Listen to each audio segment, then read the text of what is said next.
from an advice perspective is that if focus on your cash flow window. Number one, how many dollars do you need by what date? Get that figured out. And then when you look at pricing, you're just looking for a little gain here. You're looking for a little something better than today, but don't shoot for the moon in this time frame. Don't shoot for the moon because there's lots of people behind you that are going to be willing sellers as well. But you're trying to find, maybe it's a negotiation, maybe it's picking up the phone and trying to make some type of deal, but get a sense for that in your local area and try to get something priced. Now, if you want to be bullish, I find that if I look back at my career, I can reference years where we made some sales, had to pay FCC or whoever, made some sales, and then all of a sudden the market picked up and took off.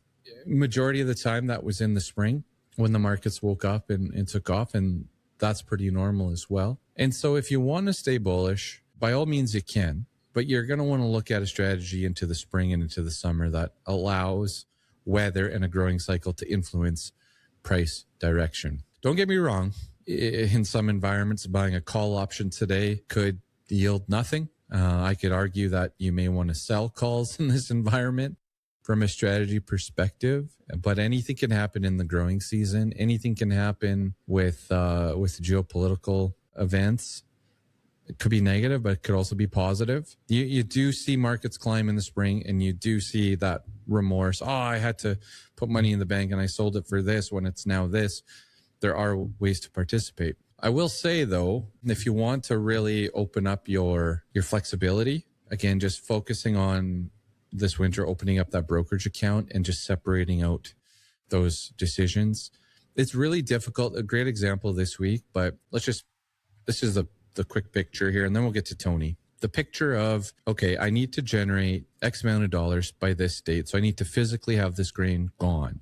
So if you are going to do some type of strategy with upside with a grain elevator, you have to attach it before you deliver. You have to attach it before you haul any bushels against that contract. So you have to make your bullish decision now, right?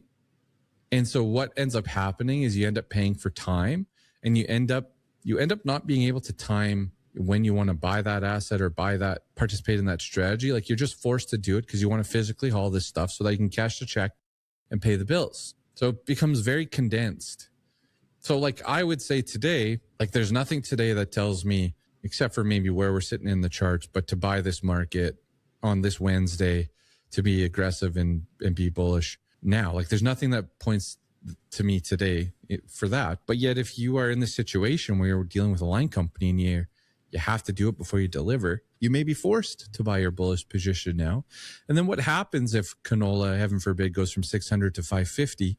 Well, now you own the darn thing at 600 and it's gone down another $50 a ton. It's just, I don't want to say unnecessary, but it doesn't have to be that hard. All right. So to summarize, if you're frustrated with the situation you're in, one way to change that around is to have conversations with the professionals that can guide you in opening up that hedge account or that brokerage account to help you manage risk on your farm and allow you to make the sales to generate cash when you need the cash, but also to execute the strategies when it makes sense to execute the strategies, bullish or bearish, however it may seem. That would be my one piece of advice.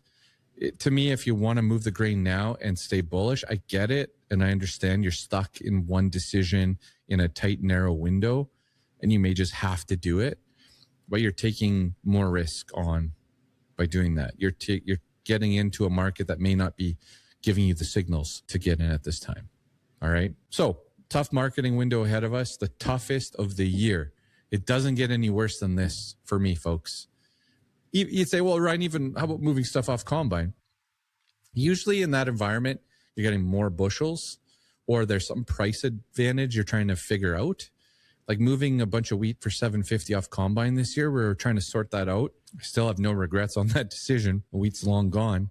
But usually it's more bushels. It can be stressful, but it's not as painful. Right now it's painful because right now you need to generate the money and you're in a pricing environment that is just brutal. Hopefully you did some stuff in November. followed some guidance there and did something.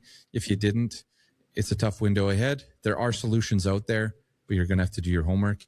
And if you are that pressed, if your stress level is that high and you don't have a brokerage account open, I don't understand why you wouldn't look at that. All right. Now,